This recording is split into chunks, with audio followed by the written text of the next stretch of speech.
Good morning, good afternoon. Welcome and thank you all for joining us today. I'm Georgina Black, Vice Chair and Industry Managing Partner, Government, Public Services and Health here at Deloitte. I would like to begin today's session with a land acknowledgement that recognizes people are joining from across Canada and North America. We acknowledge that our offices reside on traditional treaty and unceded territories as part of Turtle Island, which are still home to many First Nations, Métis, and Inuit peoples. Personally, I'm joining you today from Treaty 22. I'm very much looking forward to today's important discussion, which brings together a range of perspectives from across Canada and across the globe on the many challenges and opportunities facing regulators today. In Deloitte's Catalyst report, A Vision for a Thriving Canada in 2030, we lay out a path to advance a growth agenda for our country, an agenda that gets Canada and all who live here on a more prosperous path. This is a serious time for our country and our economy. Before the pandemic and world events, Canada was not on a great path, owing to lack of innovation, low levels of business investment and capital, and a shrinking labor force. In this report, we put forward 10 ideas across business, people, and society. Key recommendations for people include ensuring more equitable and inclusive economic outcomes for marginalized groups, ensuring Canadians are ready for the future, that workers and citizens have the skills and education they need to participate in both the economy and society. Recommendations for industry call for creating the conditions for the emergence of a more globally competitive business and industries by investing in sectors where Canada can realistically lead. And also creating the conditions for Canadian businesses to lead in innovation, including digital innovation. And for our society, we propose recommendations that ensure our society is prepared for the next crisis, whether that be health, economic, or environmental. I share these highlights with you because a key to unlocking Canada's potential relies on what our team calls regulatory recharge. A common theme across all of our reports is that a prosperous future requires unprecedented levels of collaboration and partnership across governments, business, and society. We believe that governments and regulators specifically have a very critical role to play towards building inclusive, sustainable, and balanced growth. We also understand the tremendous pressures faced by regulators. Markets and business models are rapidly changing, new technologies are emerging at breakneck speed, and public expectations for protecting health and the environment while promoting diversity and equity are growing. That is why we have prepared our report, Regulatory Recharge, Modernization in an Era of Disruption. We hope this report, along with today's panel, stimulates discussion, sparks ideas, and accelerates sharing, learning, and action. We look forward to learning from you today and to your feedback on this report and this topic. Now, let me turn it over to my colleague, Scott Strainer, who will moderate today's panel's discussion with esteemed and Canadian global leaders on the topic of regulatory modernization. Over to you, Scott. Thanks very much, Georgina. It is a real pleasure to be here. First of all, good morning, good afternoon, and welcome to everybody who is participating in today's session. As Georgina said, my name is Scott Strainer. I'm a senior advisor with Deloitte. I joined Deloitte last June after a 31-year career with the Government of Canada, much of it spent in regulatory organizations, and the last 6 years of which I spent as chair and CEO of the Canadian Transportation Agency. It is really a pleasure to welcome everybody here. We've got a terrific representation from across Canada and indeed around the world. We have some participation from other countries, including the United States and Europe, and including on our panel. We've assembled for you today a panel which is remarkable, and I will come in a moment to the brief introductions of the panelists, but first, a little bit of housekeeping around this webinar and the sorts of items that we usually touch on quickly before we get down to business. So you can see the housekeeping items up on the screen. The webcast is provided for learning purposes, but it's for information only. It doesn't constitute advice. We thank the lawyers for that reminder. We encourage you to send your questions through the Q&A function. Where we can, we'll actually pull those questions into the discussion among the panelists more or less in real time, but there's also going to be some time protected at the end of the back and forth among the panelists for questions and answers as well. So we really encourage those who are watching to post their questions there, and you can do so anonymously or you can do so with your name. A heads up that the webinar is being recorded and that we'll be archiving the recording and it'll be available for viewing later.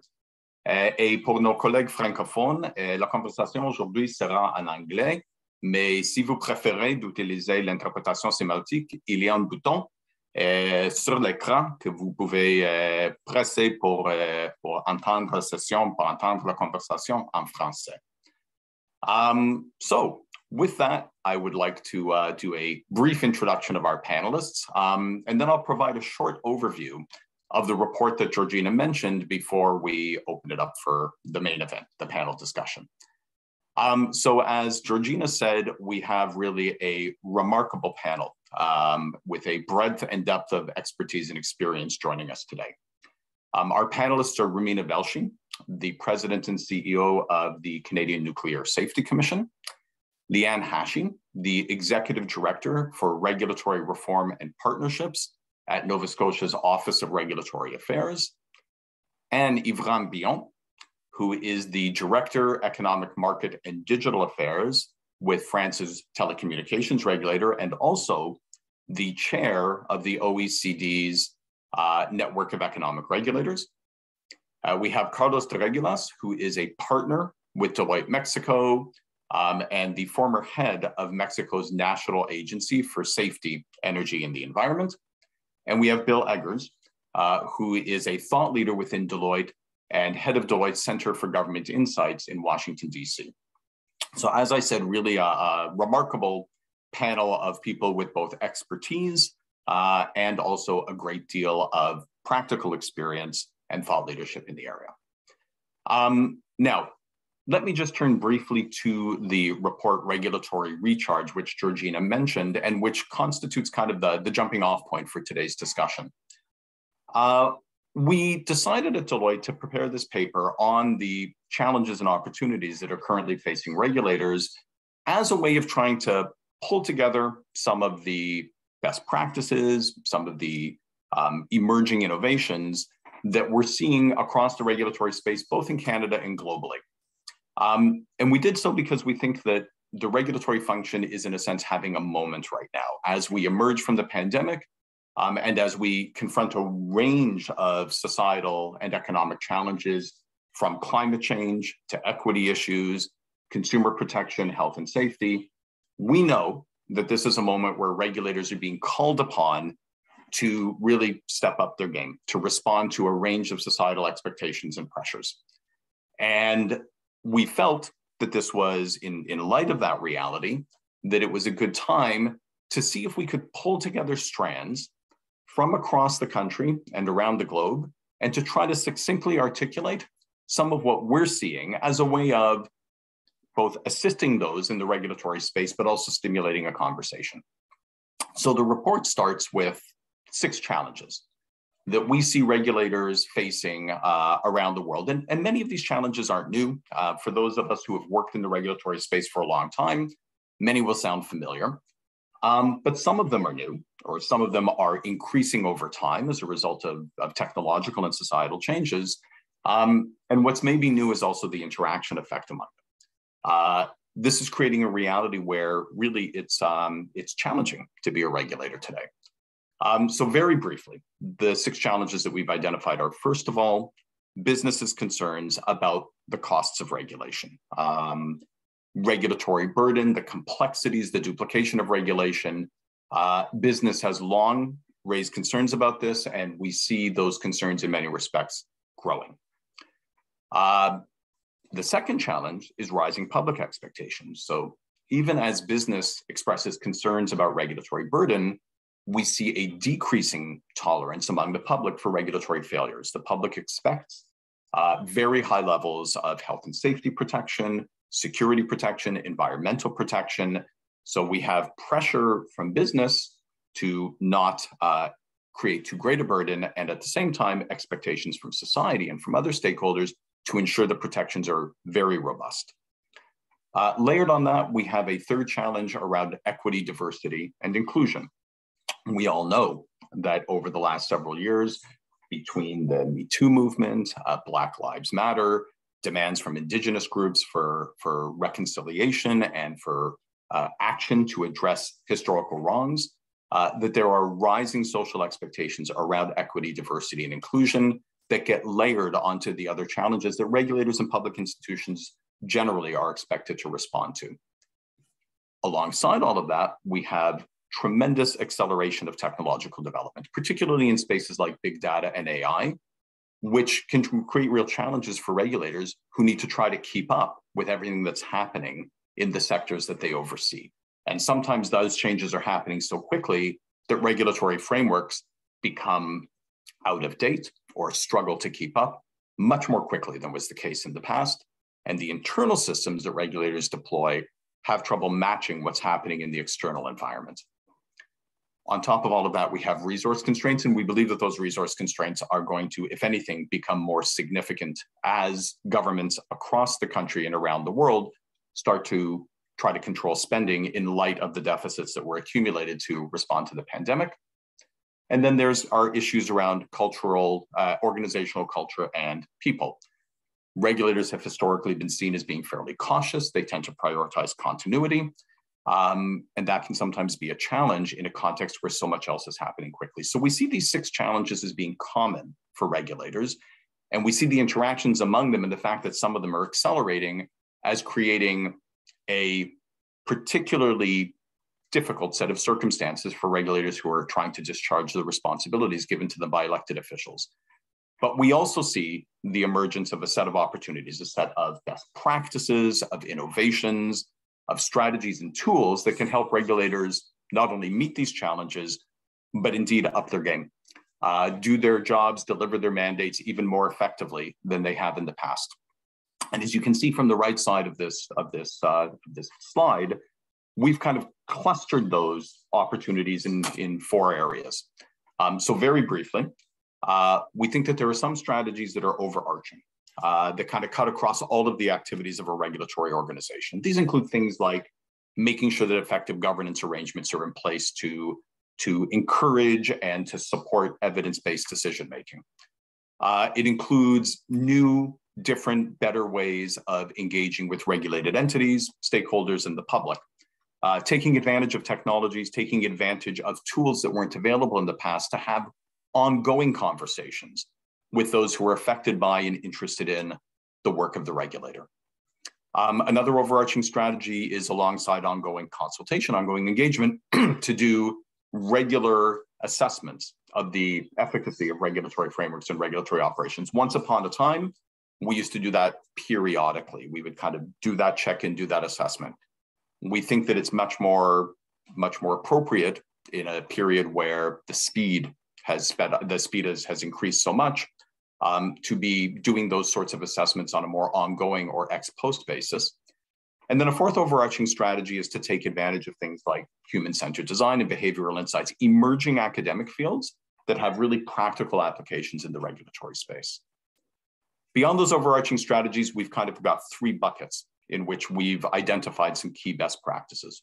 With respect to regulatory frameworks, regulators can engage in effective instrument choice, thinking about whether or not they need a binding rule or perhaps something softer, like a guideline or some sort of policy document, when they're determining how to set the ground rules for regulated entities. Regulators can think about how prescriptive they want their regulations to be, as opposed to being more outcomes or principles based. As the world moves quickly, as technologies evolve, highly prescriptive regulation may not be as effective anymore as more outcomes-based regulation. We're seeing some interesting emerging practices to create space within regulatory frameworks, like meet or beat provisions. that allow for regulated entities to come to the regulator and say, we think we've got a better way of achieving the goal of the regulation, and get permission to adopt an alternative approach. And we're even seeing some experimentation with regulation as code, where regulations are less fixed on paper over time, and they're actually coded using algorithms to evolve in response to evolving circumstances. So those are some of the best practices around regulatory frameworks. With respect to regulatory operations, what happens on the ground? We see regulators increasingly moving to adopt a compliance continuum, using education and outreach before turning to harder tools like inspections and enforcement action. So applying a full continuum and a thoughtful continuum of regulatory operations, of regulatory implementation options. The application of more risk-based approaches so that resources can be targeted to ensuring compliance where the risk of non-compliance is highest. Increasing digitalization and automation using the various digital tools that are available. And growing movements to collaborate between regulators, both domestically and globally. And finally, in our fourth category, people and culture, we of course see regulators, like many public institutions, moving to encourage a more diverse, more agile workforce. This is arguably particularly important in the regulatory context, given some of the external realities regulators have to deal with, and frankly, some of the internal cultural realities as well. And we see regulators, as we emerge from the pandemic, doing what many organizations are doing and thinking about how to reorganize work on a more competency-based model, more projects-based model, and using remote and hybrid work alongside traditional work arrangements, again, to foster a more nimble, more responsive workforce without, of course, losing the focus on achieving regulatory goals. So that was a very kind of quick overview of the report, which was released several weeks ago. There's a link to it in the chat function if you're interested in having a copy. But that was just to provide a little bit of background for today's panel, which, as I said, is the main event. So without further ado, I would like to welcome our 5 panelists. And we will be having, for the benefit of those tuning in, we will be spending about 45 or 50 minutes in an exchange among the panelists. And then we will, as I said earlier, be opening it up for a question and answer session. Given the strength and the qualities and the background of the panelists, I expect that my job is mostly going to be to simply invite the panelists to jump in with their many interesting thoughts. We're going to kick it off by inviting each of our 5 panelists to introduce themselves, but with a bit of a twist on the normal introductions. I'm going to ask each panelist to tell us briefly about his or her activity in the regulatory space, but also very briefly about one major regulatory challenge or innovation that's made a strong impression on them in recent years. That'll get us warmed up. So Rumina, why don't I start with you and invite you to respond to that question? Hey, thank you very much, Scott. And thank you for giving me this tremendous opportunity to be part of this rather august panel. It's a real honor for me to be amongst such top talent. So I am the President and Chief Executive Officer of the Canadian Nuclear Safety Commission, Canada's nuclear regulator. I've been in this role for about 3.5 years, and I was a commission member for about 7 years prior to that. And for those of you who don't know what the Canadian Nuclear Regulator is about, there are really 3 aspects to our mandate. The first one is to regulate the use of nuclear energy and materials so that the health and safety of Canadians is protected, as is the environment.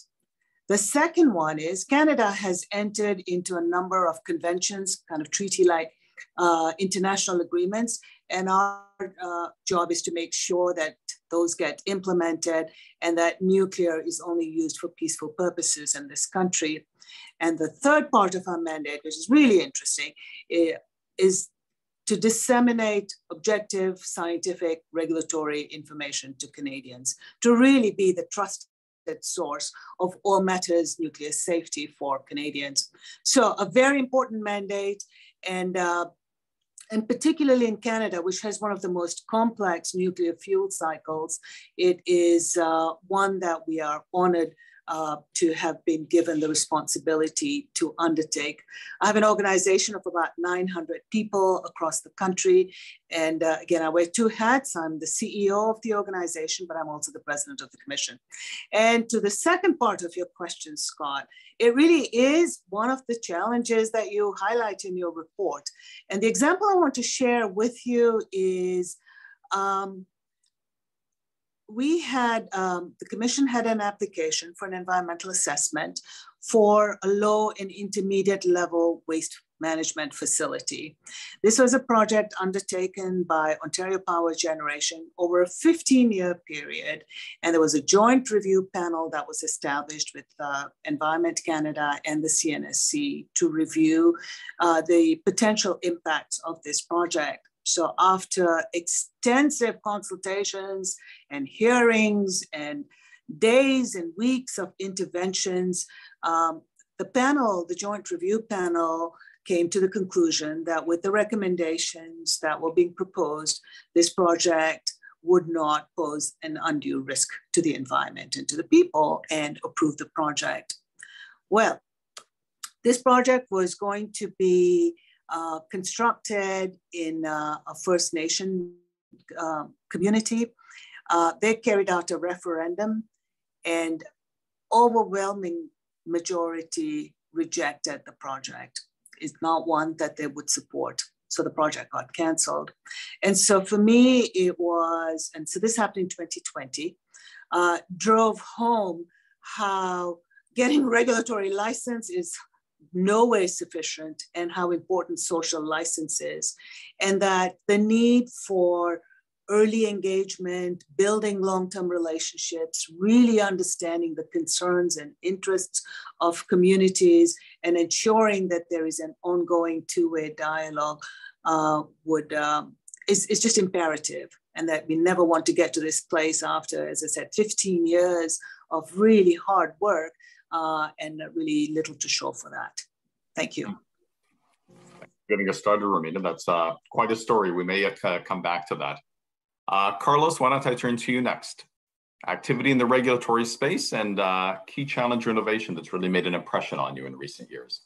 Sure, no, absolutely. Thank you, Scott. And thank you to my fellow panelists to be able to share this with you. It's really a fantastic opportunity, and really glad to find here colleagues from the past, and very nice to see you again, Scott, as well. So, and I can totally relate to what Rumina just mentioned. I was the founder, executive director of ASEA, which was the newly created, back in 2014, the newly created safety and environmental regulator for oil and gas operations across Mexico. And I remember it was April 2015. We were just a few months after into operations of this new agency. And there were a series of accidents in operations on the coast of Campeche in the Gulf of Mexico. And after some consideration, we had to acknowledge that this suggested some kind of systemic failure in oil and gas operations offshore. So after very close and thorough analysis, we decided to shut down an important part of Pemex, the oil and gas company, the state oil and gas company. We decided to shut down an important part of their natural gas production in the Gulf of Mexico, which was something that had never happened before, in the absence of a regulator and in the absence of a regulator with a technical mandate to do so. So this was the first in the country. And you can imagine that every alert went off in Pemex, in the Ministry of Finance, in the Ministry of Energy, in the presidency itself. So we had to manage that kind of pressure, and it was sort of a foundational independence test for us at ASEA, sort of a rite of passage into regulatory adulthood.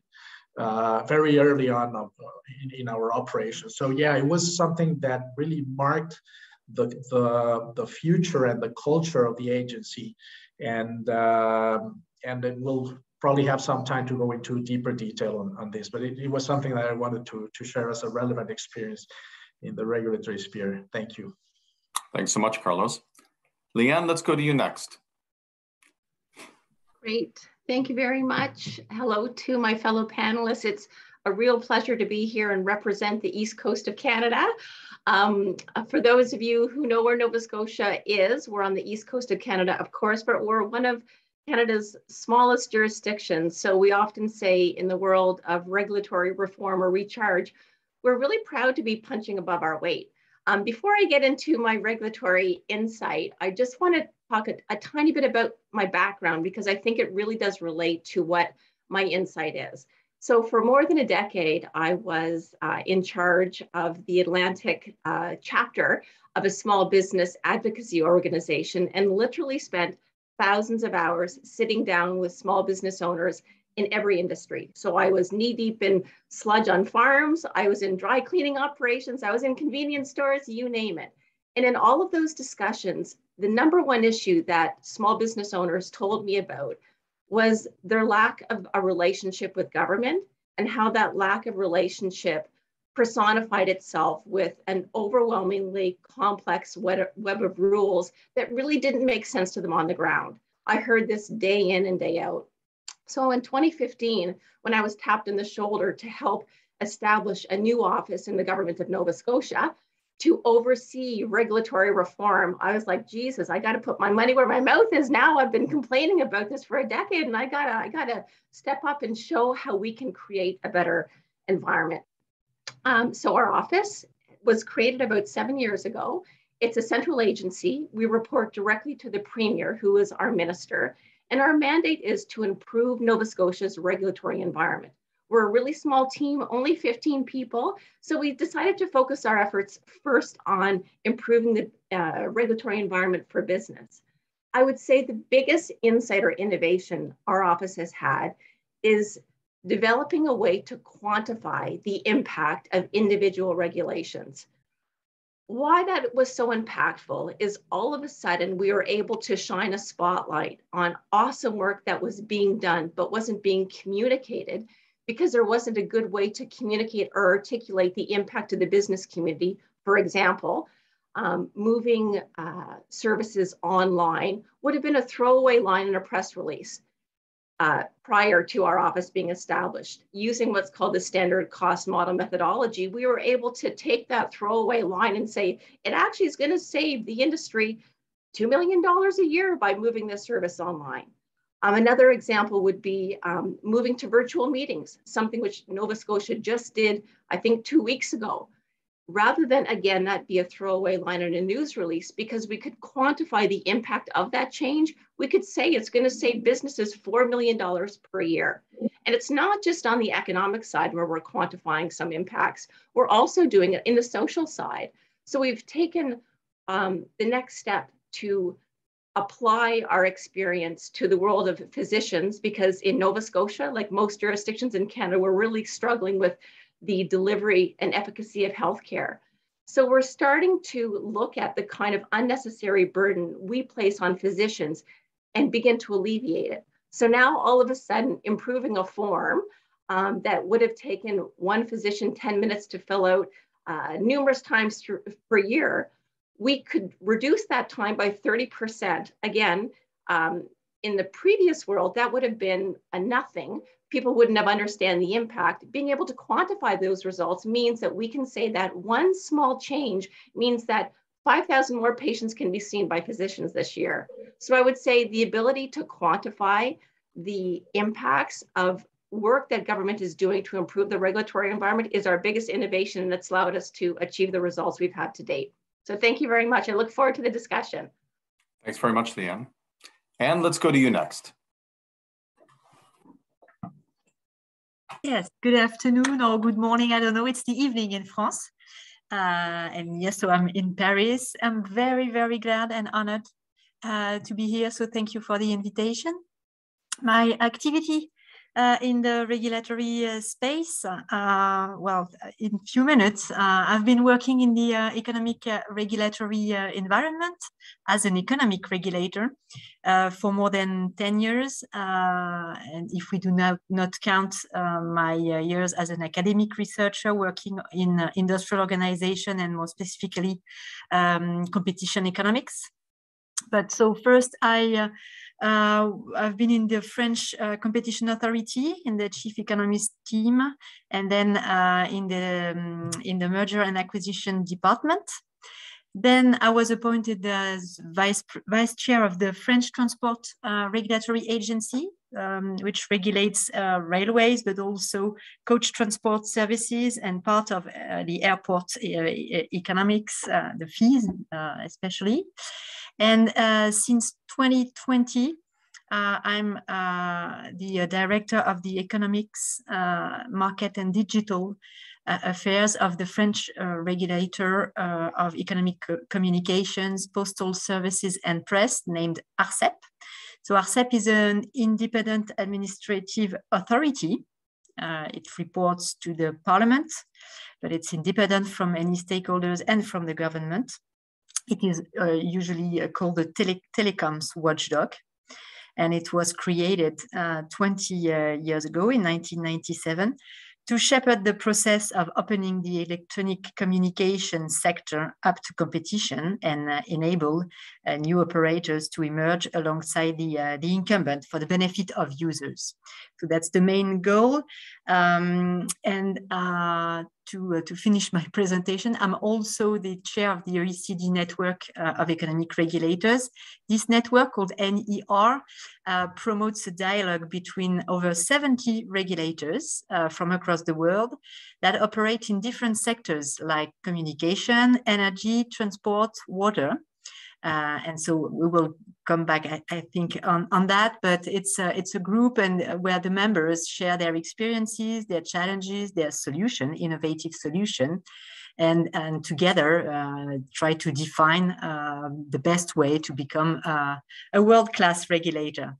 As for your second question, Scott, the innovation that made a strong impression in the recent years on me, I would say that it is the way several regulators have developed what we call data-driven regulation tools.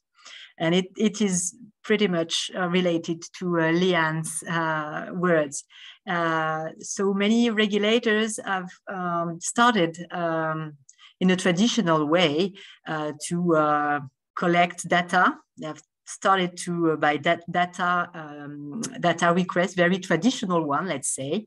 Then they were given the power to request data more formally, less traditionally, and to sanction operators in case they did not respond to the data request. So it's a key issue for economic regulators because you are suffering from informational asymmetry. So it was an important step, at least for economic regulators in Europe and in France especially, where we had lots of monopolies.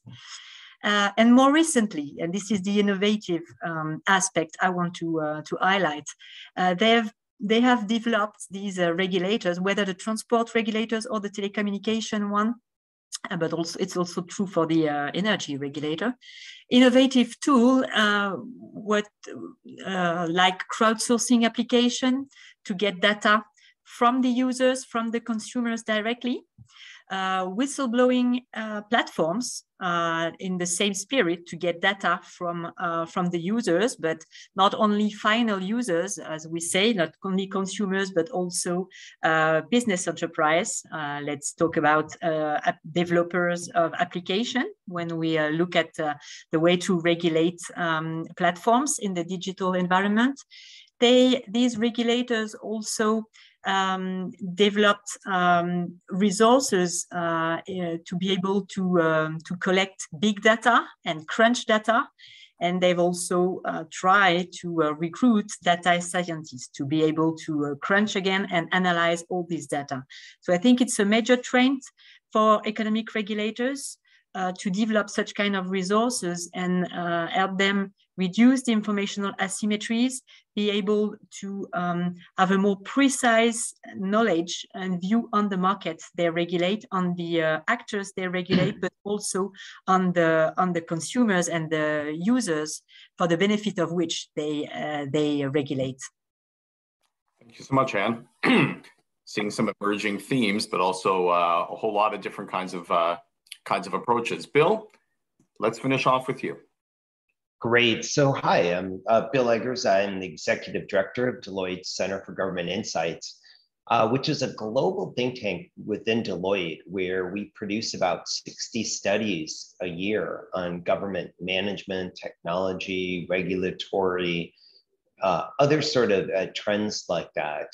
And I have led our future of regulation research work now for the last 5 or 6 years. Which has included probably close to 10 different studies along those lines, looking at everything from a regulator's new toolkit to what are the principles of future regulation. Then we've looked at this from a whole variety of different emerging technologies.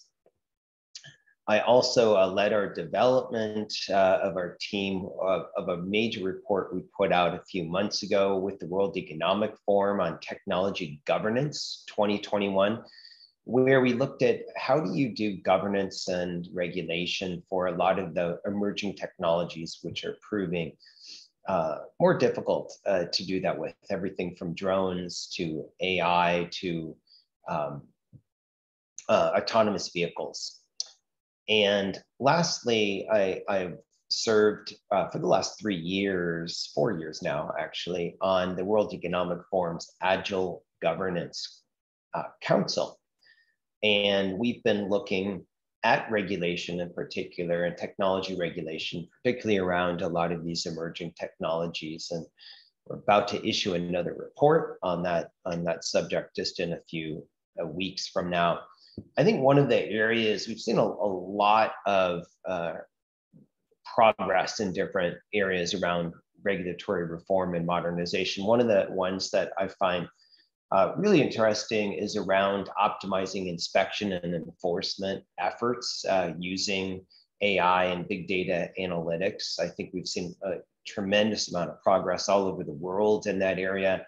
In the UK, their behavioral insights team was able to combine human-centered design and machine learning to identify 95% of inadequate general practitioner clinics so that the inspectors could just focus on inadequate clinics. We've seen the same sort of things being used in New York City, for example, around using predictive analytics and combining that with geospatial analytics and public data on restaurants, waste disposal to track down illegal dumping. We've seen New York City use that to predict unsafe buildings, and where they were able to go from an over 75, 80% false positive rate in terms of where they inspected to down to only around 13% using predictive analytics. And actually, just a few years ago, they had their first year ever since 1913, not actually having a single death for fires, in which they attribute a lot of this to that sort of big data work and helping them to use their resources better. So we're seeing a lot of that. I think the other thing I'd just like to mention is we are starting to see some regulatory agencies venture into the use of virtual reality and augmented reality for training purposes. One of the ones I find most interesting is the US Department of Agriculture's Food Safety and Inspection Service has devised these interactive solutions using VR, such as providing the opportunity to view an inspector's work of a meatpacking essentially plant in an engaging, very sensory manner. So you're using 360-degree virtual reality technology, and you can actually go in and see what it's like to actually be an inspector in one of these plants. And interestingly, what they've done is they've taken the VR into job into job fairs. and let people actually play with it and see if they are really, if this is the sort of work that they would really want to do. And it turns out about 20% of the people who ended up doing that ended up declining to actually apply for one of those jobs because it was just a little bit too much for them to be in one of those sort of plants. So that's my example. I'm looking forward to the rest of the discussion, Scott. Oh, cool. Finish with VR goggles being used for the purposes of regulation. This panel's got a very cutting edge feel. So that's really, thank you all. Very interesting examples and some overlap, as I said, but lots of diversity. My first question, and Rumina, maybe I'll ask you to kick us off on this one. So as much fun as it is to talk about AI and VR goggles and big data, unfortunately, we can't forget that we're still in a pandemic. We're hoping that we are at the tail end and emerging. But of course, as I said in my introductory comments, the pandemic has presented unique challenges, but also I think some unique lessons for regulators. So I wonder, Rumina, and then we'll invite others to jump in if they want, what do you think we've learned about what regulators are able to do during the pandemic?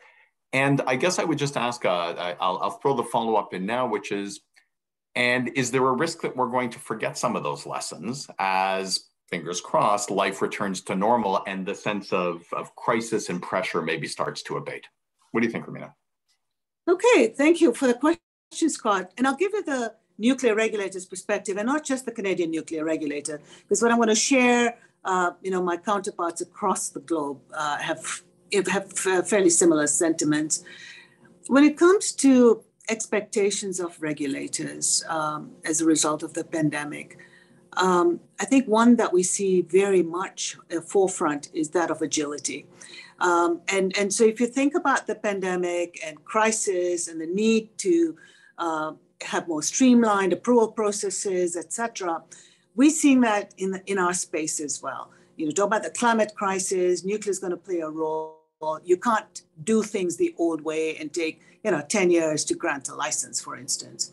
So agility is really a big one that we're seeing a lot of emphasis on. The second one is more around collaboration, that we have to pool our know-how, our resources, leverage that none of us have all the answers. And instead of replicating each other's work, why don't we build on it? And we kind of saw that with the vaccine approvals, for instance.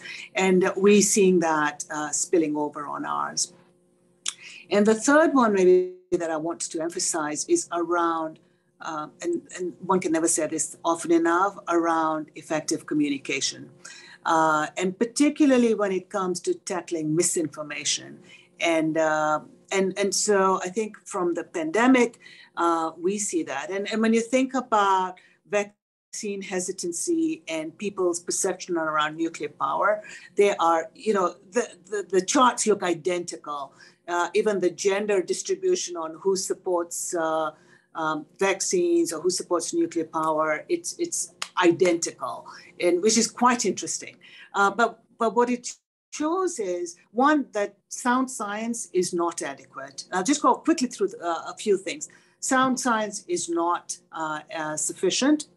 That influencers have a large role in changing public perception about things. And something I know in our sector, we leave it to the scientists and the engineers to convey the story and so on. And what we've learned is, no, that they're not necessarily the best messengers. As I was told, you don't send an engineer to sell a car, right? So you've got to find people who can convey the message that people will believe and trust. And I think one of the things we have also found with the pandemic is that the public is a lot more aware around risks and around trade-offs that one always has to weigh risk and benefit. So I see that as a bit of a silver lining. When it comes to the delivery of our regulatory mandate, it's probably similar to all your sectors. We had to move to remote inspections. and because we couldn't do it in person, and that forced us to use technologies, and including drones, for instance, and GoPro cameras. But it also forced us to have greater trust in our licensees, and for the licensees to have greater trust in us, because they kind of opened up all their systems, their processes, all their meetings, so that we could really be in there virtually. The fact that we have, for the most part, performance-based requirements served us really well, because now it was up to the licensees to demonstrate how they could meet our requirements rather than always looking for approval of deviations. Our commission proceedings all went virtual. Again, allowed for much more accessibility for Canadians to participate in our process. Our staff are still working from home and will continue doing so. And also much, much greater international collaboration during the pandemic. And then to your last part on do I think this will last, or will it change once the crisis is over?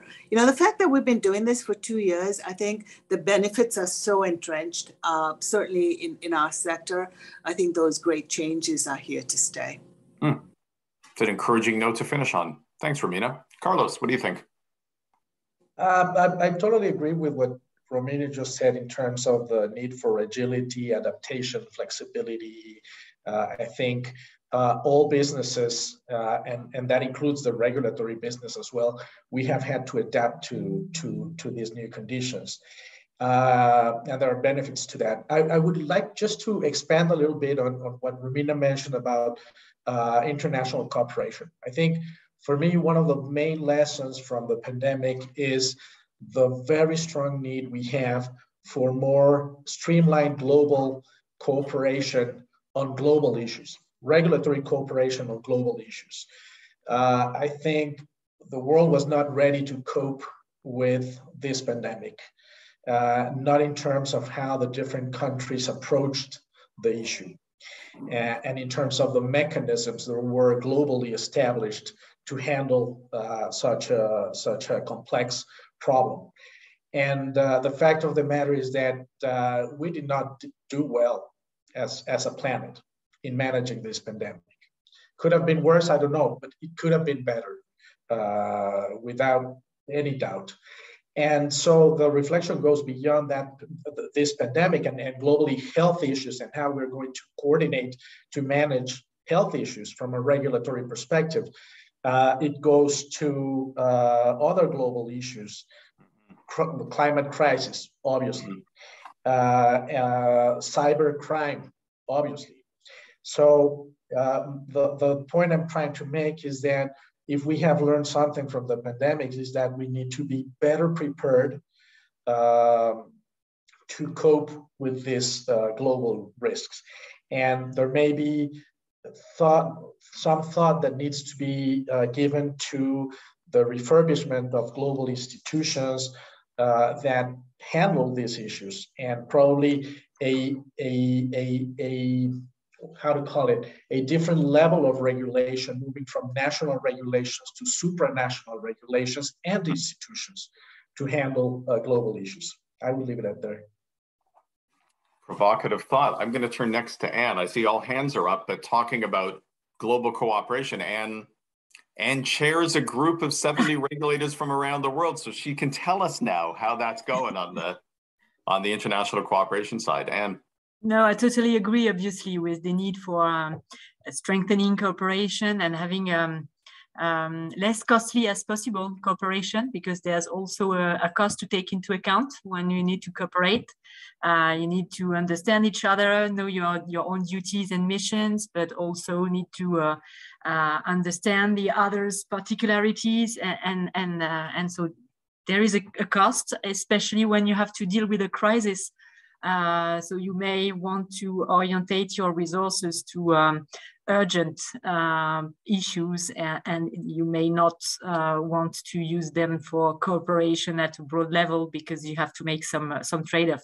The point I wanted to make is may be obvious, but I think what the pandemic has told us, and I'm talking as an infrastructure regulator, is the importance of networks and infrastructure networks.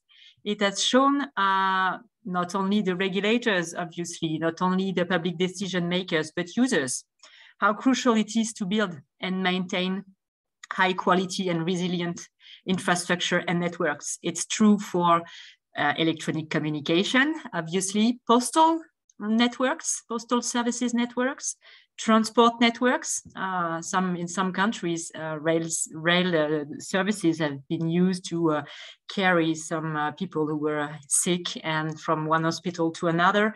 Well, and so it was built on resilient infrastructure and of high quality. So it may be obvious, but I think it appeared very clearly to some people who thought that, well, this is something normal and you don't think about the infrastructure you have to live because you're not in a situation of crisis.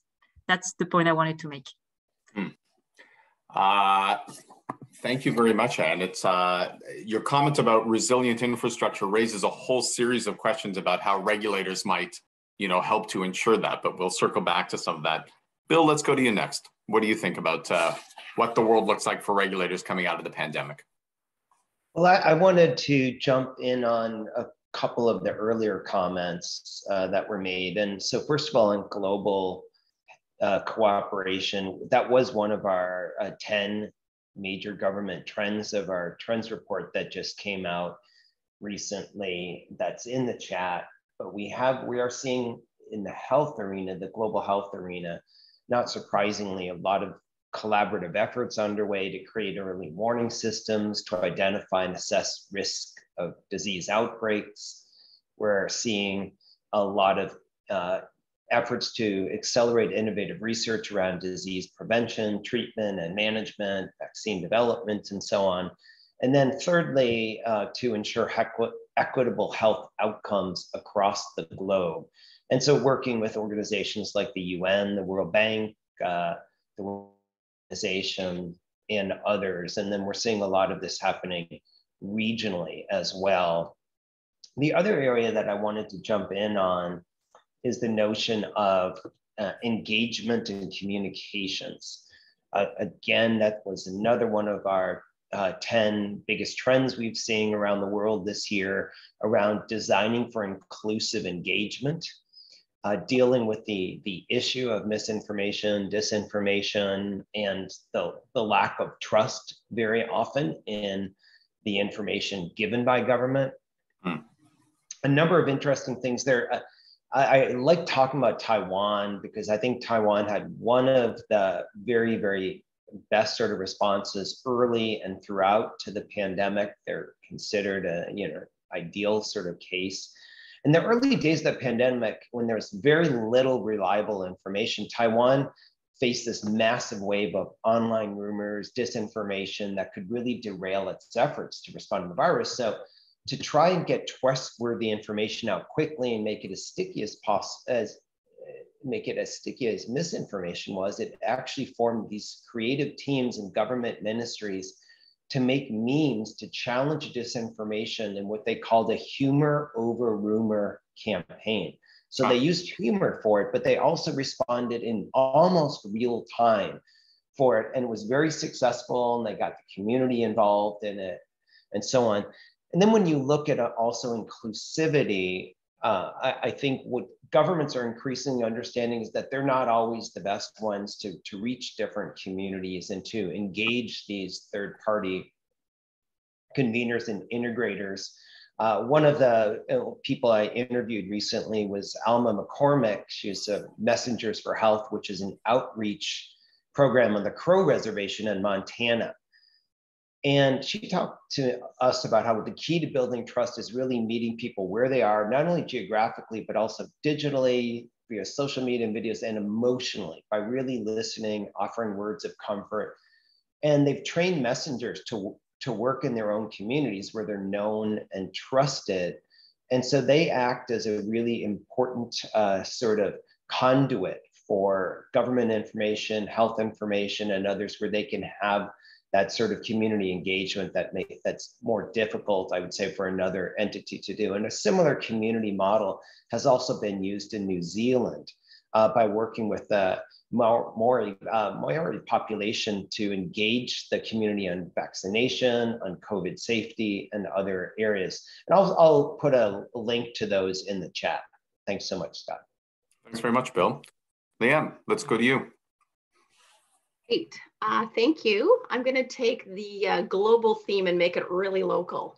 So we had talked about the themes of collaboration and agility, and definitely during the pandemic, regulators, all of a sudden, to support businesses that were suffering, needed to reach out to businesses, to business associations, to find out what they could do immediately to help those businesses. Turns out that businesses pulled out the list of asks they had for a decade, which were never acted upon, and all of a sudden those changes were made overnight. That showed business how agile government could be, and their expectations now of government, I would say, that is a new baseline for them. So I think that that's a very positive thing for business and regulators. And the second thing I'll say too is that there was an enhancement of the relationship between regulator and the regulated. And I'll come back to this theme because I do believe the gap in that relationship is one of the reasons we have, at least in our jurisdiction, the regulatory challenges that we have is that the regulator doesn't always understand the regulated. During the pandemic, that gap was closed because those regulators were on the phone constantly with their communities to say, how can we serve you better? Those ongoing conversations didn't always happen previous to the pandemic. And I will also say another thing is that some regulators were able to improve the service to those they regulate simply by making changes they hadn't thought of because they didn't have that close relationship. A great example would be some Nova Scotians, in our case, that needed to go to offices to receive certain supports, maybe income supports, because we weren't allowed to meet in person. All of a sudden, they were able to do that virtually. And what they heard from their stakeholders was not having to take the bus, go into an office, sit in a seat, ask someone for help. Being able to do that virtually gave them back some dignity. So the regulator said, why didn't we do this before?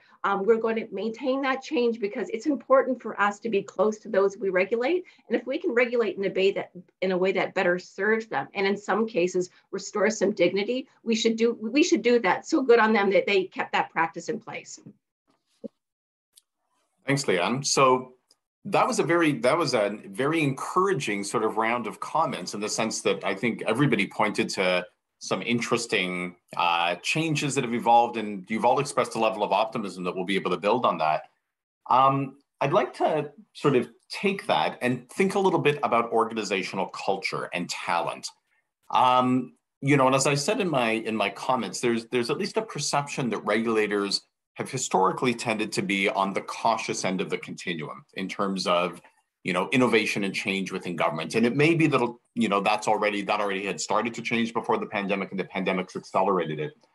But I wonder, to what degree is it possible to kind of continue that momentum and to foster thoughtful risk-taking by regulators that doesn't go so far that they put at risk the achievement of their regulatory objectives? You know, what are some of the strategies around culture, recruitment, training that can help to ensure that regulators continue to demonstrate those levels of agility and to be able to respond to a rapidly evolving environment, the sectors which they have to regulate? Carlos, I'm going to turn to you first on this one. What are your thoughts? Yeah, thanks, Scott. And let me try to approach this question from the regulatory culture perspective. And I'm going to go back to the case I was referring to at the beginning of our conversation. As I mentioned, it was the first time oil and gas production had been shut down by a regulator in Mexico.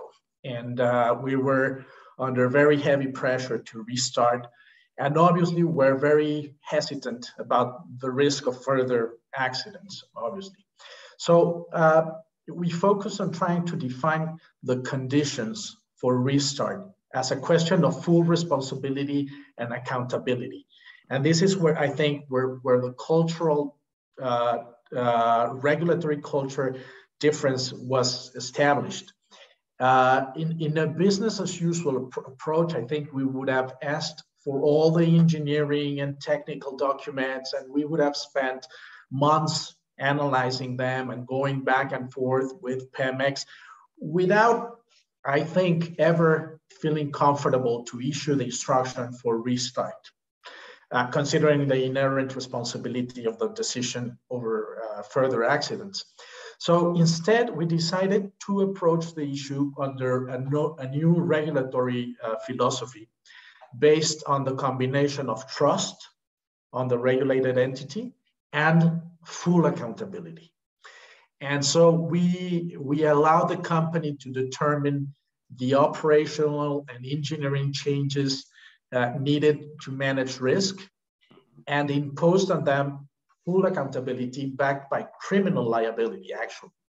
And so when some weeks later, instead of months later, some weeks later, we received and evaluated the formal notification, which was, by the way, signed off by every member of top management, from the CEO down to the plant manager. When we analyzed that, and that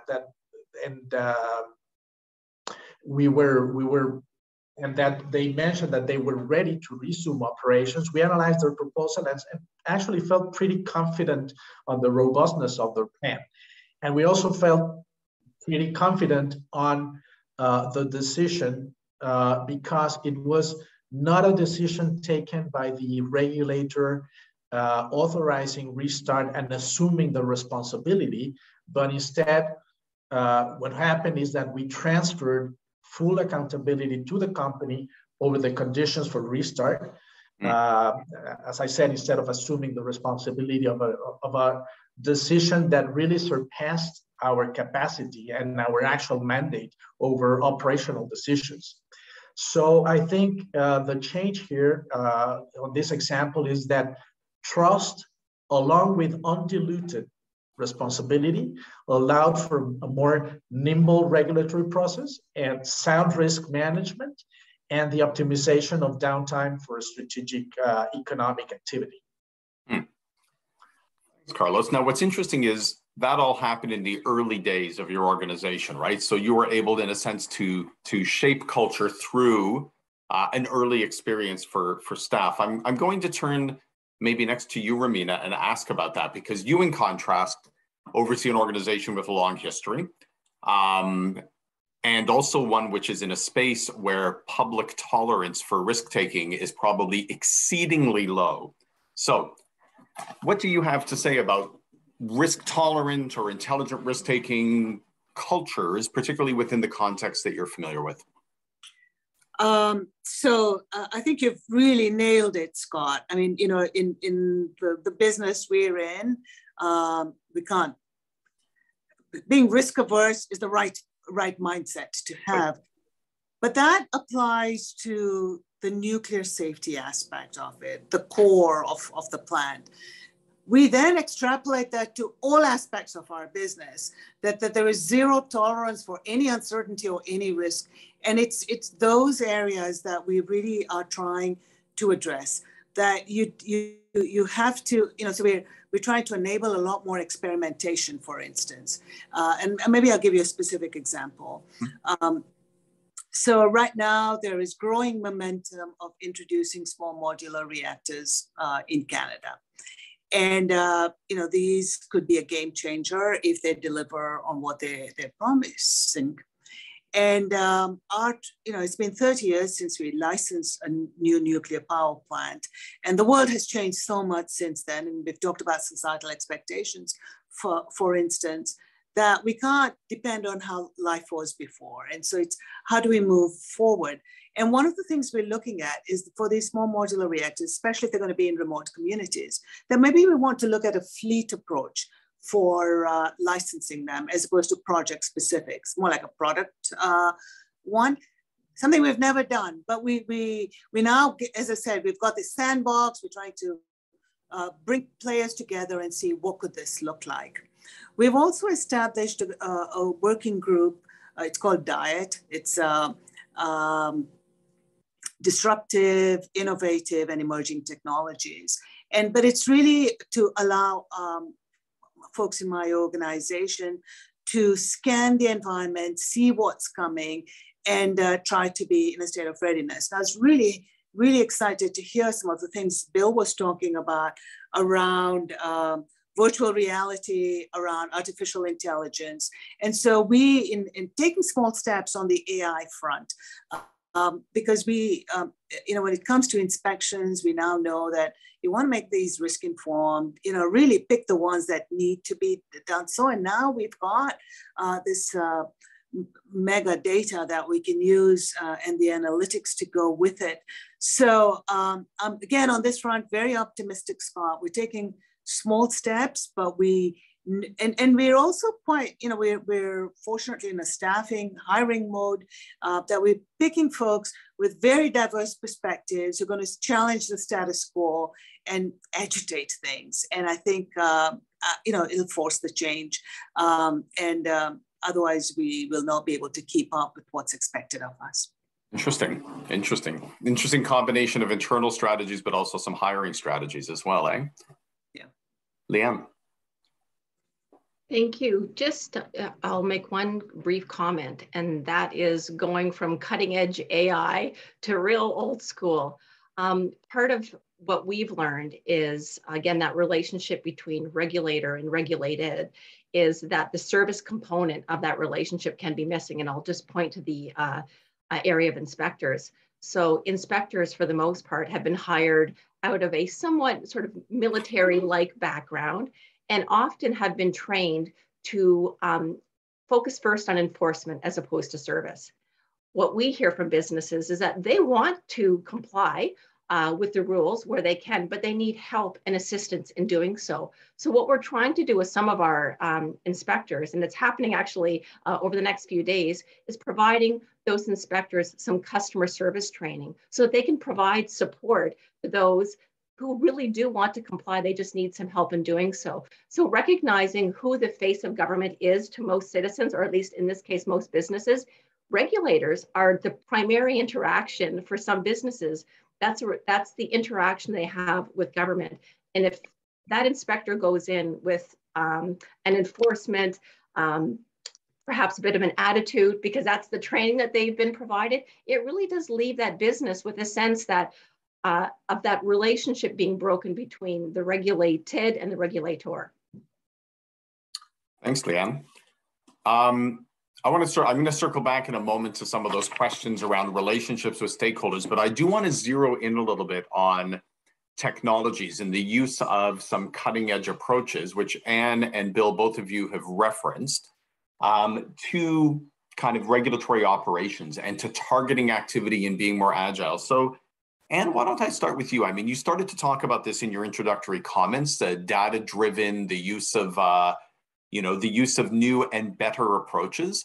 Can you unpack that a little for us and talk about some of the most interesting uses of data and AI that you've seen to support risk assessment and agility? Yes, I can give you some examples from the communication regulators, but as I said, these kind of tools are also developed by the transport regulators, which I know also. So to give you an example of this approach, we call data-driven regulation approach. It's not only words, but it's tools, and it is effective in the way you can improve the way you regulate and your capacity to get information from and concerns from the market, from the users. So we at ARCEP, we have enriched our mobile quality of service maps. So we used to build maps. Engineers had maps with data coming from the operators, infrastructure operators, the service operators in communication, to be able to measure with these maps. That was the initial plan, the coverage of the different networks, mobile networks, but also fixed fiber or copper networks. What we observed was that there was a disruption between the perception by users of their coverage, the quality of service they had, and what we measured. So we developed a crowdsourcing platform where people could send us directly from their spot, from where they live or where they go on holidays, direct information on the coverage and the quality of service of their mobile operators. And with this data coming through this app, we were able to compare let's say, not theoretical, but the coverage ratio or quality of service as we could measure it thanks to the operator's data. But there were flows in this data, obviously, because the coverage we get from the users themselves were very different in some ways. So that implied for us complete renewal of our map tools. And so we have developed much more application and platforms for users to send us their data. Obviously, they may have bias a lot because usually a user who sends data, it's usually someone who is not satisfied.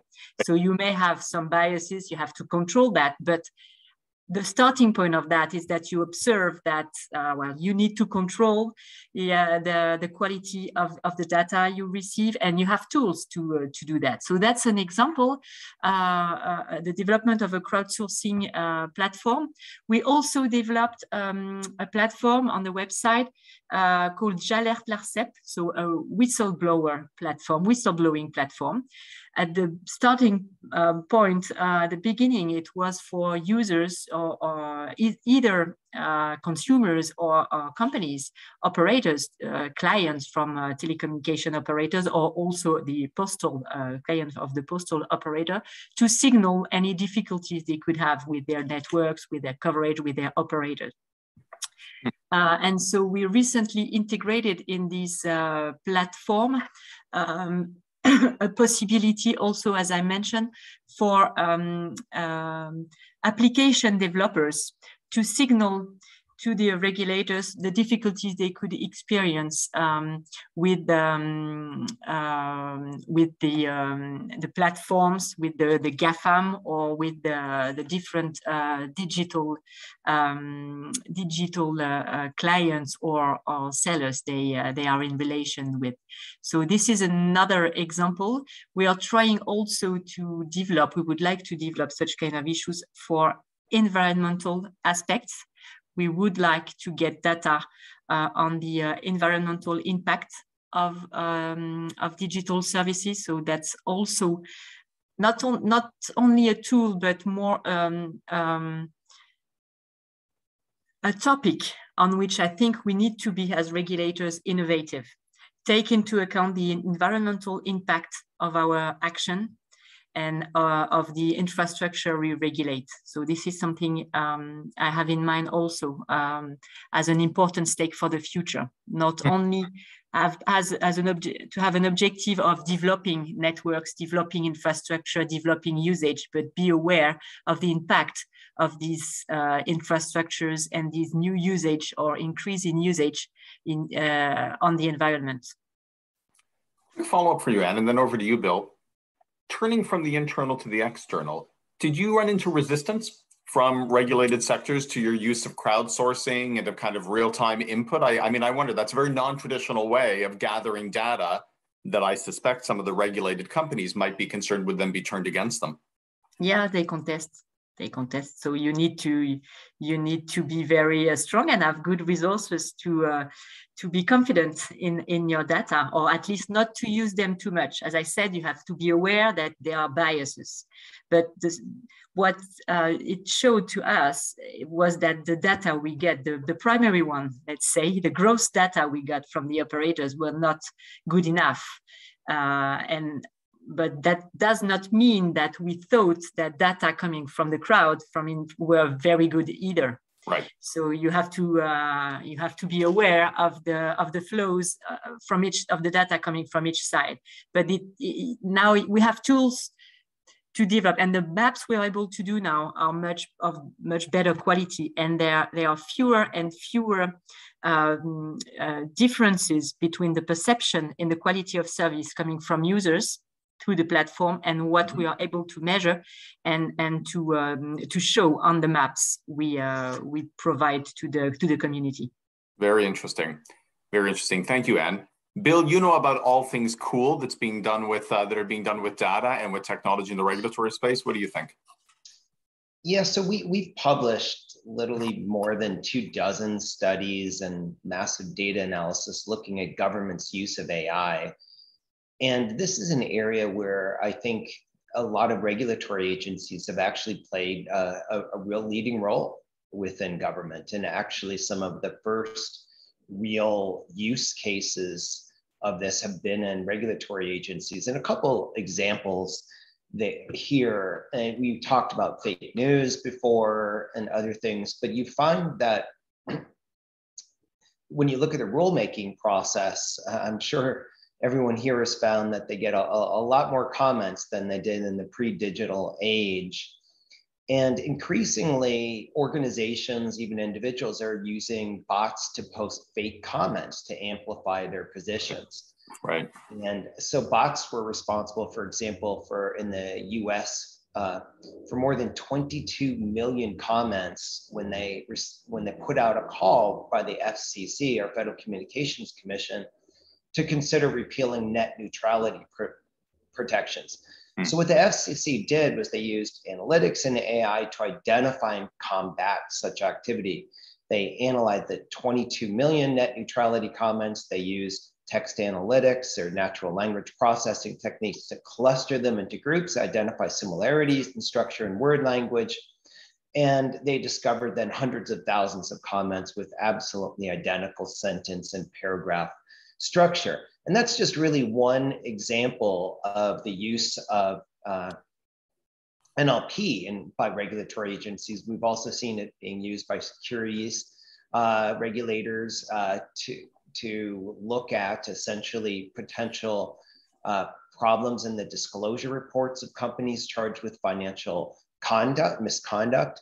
And, and here at Deloitte, we have a tool called Reg Explorer, which is really very unique of its kind around the world, where we've ingested the regulatory codes from numerous countries, Canada, the US, the EU, Australia, and many others, to kind of looking at the kind of the corpus between these different regulations, trying to understand where there might be duplication and overlap in them, which regulations actually are related to each other in sort of a family tree sort of way. And it really enables you to analyze regulatory duplication, overlap, or regulations that maybe haven't been looked at for decades and decades. We found about 25% of US regulations had never been touched ever. And as you're going about regulatory reform, to see things that the human eye can't see very well in order to go about regulatory simplification. So it's another use of AI. And we've also seen machine learning used extensively by different regulatory agencies to identify fraud, highlight material errors in financial statements. The Danish Business Authority and the Danes are part of our World Economic Forum Futures Council, and they use machine learning to conduct comprehensive analysis of more than 230,000 financial statement filings each year, and using that to identify potential tax fraud much more accurately and rapidly. The other technology that we haven't spoken about yet is digital twin technology. Digital twin technology is where you're able to basically create a digital twin online of a physical sort of thing. So it's being done for everything from looking at digital twins of gas turbine engines to improve operational efficiency. Even in Australia, we worked with the government there to do a digital twin of the entire airport, but entire airspace. And what the digital twin enables you to do is have a whole variety of different scenarios and so on to see how things might actually play out. And this gets to the scenario analysis thing that I mentioned in the chat and Rumina talked about.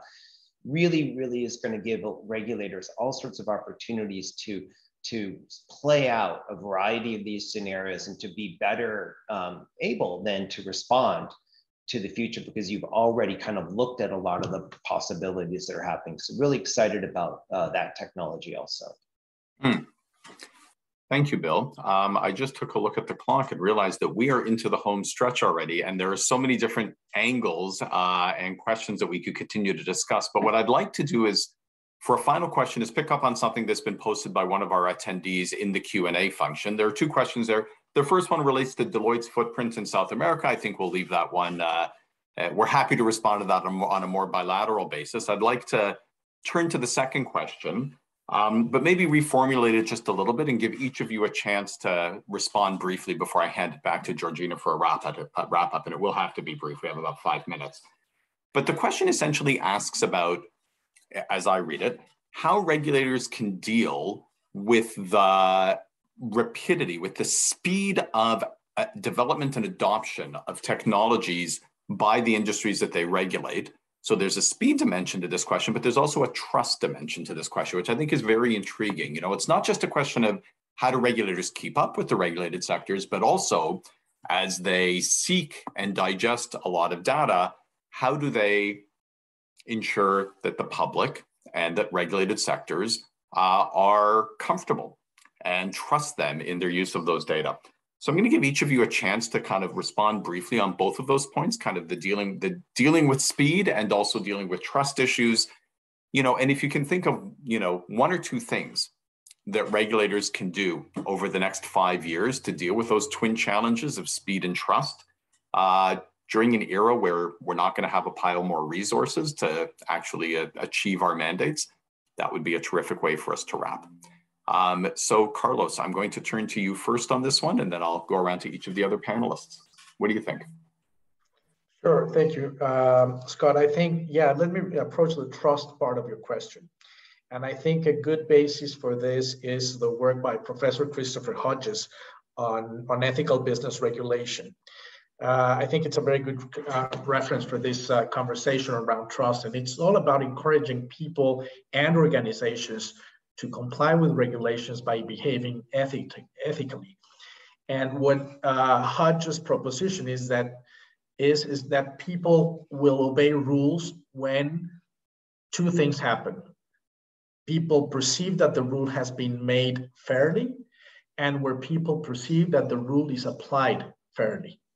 And so making rules by a fair procedure will mean requiring fully enfranchised involvement, open and predictable processes, full notice of proposals, and adequate opportunities for public consultation before the decisions are made.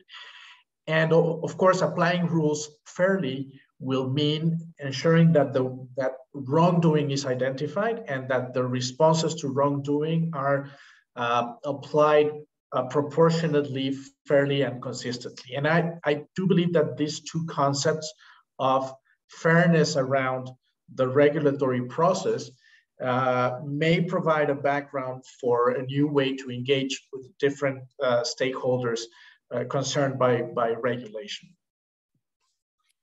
Thank you, Carlos. Rumina, let's go to you next. Speed and trust challenges. What can regulators do to meet them? So maybe take it slightly differently. So one of the mantras we've adopted in my organization is that we will not be an unnecessary impediment to the introduction of innovation. And in fact, more than not being an impediment, we actually want to be an enabler for the safe deployment of new technology. And that's a huge mindset shift that we actually are going to be proactive about that. So I think that really helps on the speed side. On the trust side is regulators have to have a seat at the table. They need to be engaged early and often by proponents and licensees. And there is this sentiment that, well, that will compromise our independence. And it isn't that. If we're not there right from ground zero, it's too late for us to be ready to address that. But also by working together through this, it builds trust. So I'll leave those couple of thoughts there. Thanks so much, Rumina. Leanne, what do you think? Well, Scott, I come at it from a bit of a different perspective in that, again, keep in mind, we're a very small jurisdiction of 1 million people. So running to technological solutions isn't our first step because, one, we have limited resources and capacity. Two, our ability to sustain some of those technologies is slim to none. And I'll give you the example of a technology introduced by the federal government probably 10 years ago that was supposed to streamline, or at least provide the user with all the permits and licenses they needed to start up a business in whatever sector at all levels of government. Well, the capacity of municipal governments to sustain that technology was nil. The capacity of the province was a little bit better, but not fully existent. And the federal government can do their part. The thing is that in most industries, the federal government doesn't do most of the permitting. So those other two levels just fell apart. So I would say for a small jurisdiction like Nova Scotia, we really do need to focus on the foundations first and not jump to technology as a solution. We need to fix our own processes, ensure that technology enables us to implement those fixes. So for, again, example, we're moving to digital technology for medical records. We've acknowledged there's no point in us dumping in a bunch of forms into a new technology that are outdated, overly complex, and really very cumbersome. We should first focus on fixing what kind of information we need. And then once we have a better product, then use a technology to enable that. So again, a really different perspective from a very small jurisdiction. Very different jurisdiction. And it wouldn't be a Canadian panel if we didn't have some reference to federal, provincial dynamics, right? So thank you for slipping that in. We're almost out of time and we had one more question. So I'm going to tweak my final question for Anne and for Bill and ask you to answer it very briefly, because I'm going to add something in that came in the Q&A box. If you were speaking to a new employee, somebody who's just joined in the regulatory space, what would you suggest to her to do in order to make sure that she or he is ready to meet the challenges? So it's a bit of a spin on the previous question, but I'd like to make sure we offer an answer to the person who posted the question. Anne, what do you think? Well, I'm not sure I know the answer, but well, I would say that there is not for one particular person, but for an organization like a regulatory agency. Maybe one mechanism or one tool can help dealing with these speed and trust issues that are the most important. It's to be sure that you have a continuous, a sustained dialogue with the stakeholders. Mm-hmm. Not only the regulated companies, but also their clients, but also the final users, but also other stakeholders in the environment. It is especially true in a more and more digital world where you have lots of networks and ecosystems, as we say. So it is one way, a tool for regulators. You need, as Carlos said, and this is the key principles in regulation, you need to have an objective, transparent, proportionate rules. To be able to build these rules that are acceptable, you may, instead of thinking of these rules in your ivory tower alone, you may build them all together, at least get the point of views and the opinions of different stakeholders. So that's one way to be trusted. And it's also one way to be trusted is also to be transparent, be reliable, publish many things. Otherwise, you need to be you may be confronted to decision makers or regulated companies or final users that do not trust in the reason why you choose this rule and may think it's an unfair one and an inefficient one. So I would say transparency, sustainable dialogue are ways to meet these challenges. And I would add, obviously, international and cross-sectoral dialogues. We also already mentioned that, but that's also a way to be more transparent and get ideas, new ideas, to cope with the speed of the evolution and the evolution of technologies. Thank you, Anne. Out of the ivory tower and into the networks. Bill, last word to you. Well, I know we are waiting for Georgina, so I would just say all of these are great. This is actually, a lot of this is the subject of a book I just turned into Harvard Business Press a couple of weeks ago. So I could speak on this for many hours, but what we really do look at is the importance in government of bridge builders, people who can go across the different sectors and build those bridges. and that being one of the most important things for effective government today. Sometimes they're called tri-sector athletes who can go across the private sector, nonprofit sector, and government, understanding them all in a deep, deep way, and being able to make all of those connections. So I think that's a key skill, and in fact, maybe the most important skill for anyone coming into government today to have. Thank you, Scott. Terrific. Thank you, Bill. Well, Georgina, with apologies for running just a little bit late, and also to our audience, that was an incredibly rich and interesting and diverse discussion. And I've got a list of 20 questions we could have kept going, but alas, we are at the end of the session. So I do want to just thank our panelists for a marvelous and diverse discussion and for joining us today. And Georgina, I will hand it back to you for some wrap-up comments. Thanks Terrific, again. Scott. I agree. We could use another hour. It was a very rich discussion. I was really struck by the focus on the relationship between the regulator and the regulated, and also the importance of the relationship between regulators globally. I wish we had time to really distill some of the key themes that emerged across data and technology, trust and accountability, culture and organization, stakeholder engagement and communication, and of course, globally. Well, I hope for all of you, this is just the beginning of an ongoing conversation on the importance of regulatory modernization. When we released our report early in March, we received a number of requests, and we certainly welcome the opportunity to join you in these discussions to help spark some innovations and ideas.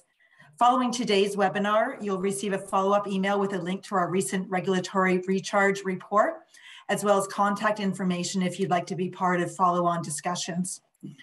Panelists, you did not disappoint. This was terrific. As I said, we could use another hour. Thank you to our guests for joining us. And Scott, thank you for your skillful moderation of this panel. Really appreciate the insights. To our panelists, the leadership that you're bringing on this topic very clearly is having an impact that matters. So we encourage you to carry on. Thank you all. Have a great day. This brings our webinar to a close.